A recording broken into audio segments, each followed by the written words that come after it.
তো আজকে রেডি হয়ে একদম তোমাদের সামনে এসেছি। আজকে একটু সাজুগুজু করে বেরিয়ে পড়েছি। তো ফার্স্টেই যাবো এখন স্টেশনে, আমার কিছু কাজ আছে। আজকে আবার চোখে লেন্স পরেছি কিন্তু আমি। তো অনেকেই আমাকে বলে যে লেন্স পরো না, লেন্স না পরলেই ভালো লাগে।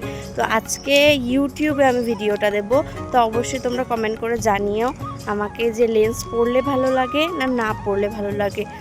তোমরা অবশ্যই কিন্তু আমাকে জানিও। আর যারা যারা আমার হেয়ার অয়েলটা বুকিং করতে চাইছো অবশ্যই কিন্তু আমার সাথে কন্ট্যাক্ট করো। আজকে একদম ফার্স্ট ইন্ট্রোতেই বলে দিলাম, দেবযানীজ হোমমেড হেয়ার অয়েল এবং শ্যাম্পু ছেলেরাও ব্যবহার করতে পারবে এবং মেয়েরাও ব্যবহার করতে পারবে। তোমাদের তো দেখিয়েছিলাম আমি বাড়ি থেকে বেরিয়ে গেছি, এখান থেকে মঞ্জিনিসে এসেছি। অনেকেই তো এখান থেকে মানে তেল নিতে চাও, গোবরডাঙ্গা থেকে তেল রিসিভ করতে চাও, তো তাদের ক্ষেত্রে আমি বলবো গোবরডাঙ্গা স্টেশনে নেবে একদম সোজা মঞ্জিনিসে চলে আসবে, এখানে আমার তেল পাবে। সাথে এখানে প্রচুর ফুড কালেকশন আছে, এর আগে আমি একটা ভিডিওতে তোমাদের দেখিয়েছি। অবশ্যই এখান থেকে ফুড কোয়ালিটিগুলো তোমরা কিন্তু একটুখানি টেস্ট করবে। আর এই দোকানে আসলে আমার তেল পেয়ে যাবে। এখানে আমার তেল এবং শ্যাম্পু স্টকে রাখা থাকে, কিন্তু তার আগে একটু আমায় ফোন করে জাস্ট জানাবে। আর অবশ্যই এখান থেকে কিছু ট্রাই করবে, কারণ এখানে যারা আমার ভিডিও দেখে আসবে তাদের জন্য কিন্তু স্পেশালি অফার থাকবে। আর তেলটা কিন্তু ছেলেরাও ব্যবহার করতে পারবে এবং মেয়েরাও। আমার হেয়ার যেরকম লং, তোমাদের হেয়ারও কিন্তু এরকম লং হবে। তোমাদের জানানোর এবার নেক্সট ব্লগটা কন্টিনিউ।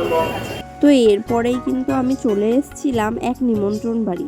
নিমন্ত্রণ বাড়ি বলতে তোমাদের সাথে একটু পরিচয় করাই, এটা হচ্ছে কি আমার দাদু ঠাম্মা বাড়ি। আমাদের এখন আমরা বহু বছর হয়ে গেছে আমরা অন্য জায়গায় বাড়ি করে এসেছি। আর দাদু ঠাম্মা বাড়িতে আমার কাকা বাবা কেউই থাকে না, আর ঠাম্মাও আমাদের কাছে থাকে, কাকাদের কাছে থাকে। তো আমাদের পুরনো বাড়ির সামনে আমার এক ঠাম্মার বাড়িতে মনসা পুজো ছিল। তো তোমরা একটু দেখো কত বেশি ভিড়।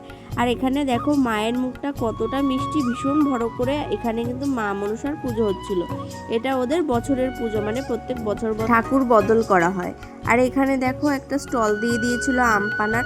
তো এখান থেকে আমপানার ঠিক আমি নিয়ে তো ছিলাম, কিন্তু খেতে আমি পারিনি গাইস, কারণ উপরে একটা কান ফুটিয়েছি। ওটা এখন খেলেই মা দেবে বকা, এই কান আমার শুকাচ্ছেই না উপরে, শখ করে ফুটিয়েছি, সেই নিয়ে দুঃখের শেষ নেই আমার। যাই হোক, বন্ধ করতেও ইচ্ছা করে না। এরপর এখানে দেখো খাওয়ার জায়গায় এত ভিড়, দাঁড়ানোর জায়গা নেই। কোনো রকমভাবে ঠেলে গুতে বলে জায়গা নিয়ে কিন্তু বসে পড়লাম। এরপর প্রথমেই দিয়ে দিয়েছিল নিরামিষ বিরিয়ানি আর আলুর দম, আর তারপরে শেষ পাতে ছিল চাটনি, পাঁপড় আর পায়েস। এটাও খেতে খুবই সুন্দর ছিল। আর ঠাকুরের ভোগ বলে কথা, প্রত্যেকটা জিনিসই খেতে খুব সুন্দর ছিল। আর এখানে পুরনো বাড়ি, মানে আমার দাদু বাড়ির ভেতরে চলে এসেছিলাম একটু মা হাত ধুবে বলে।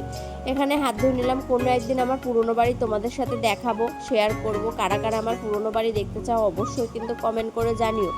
এরপরে খাওয়া দাওয়া করে হাত মুখ ধুয়ে বেরিয়ে গেলাম বাড়ির দিকে।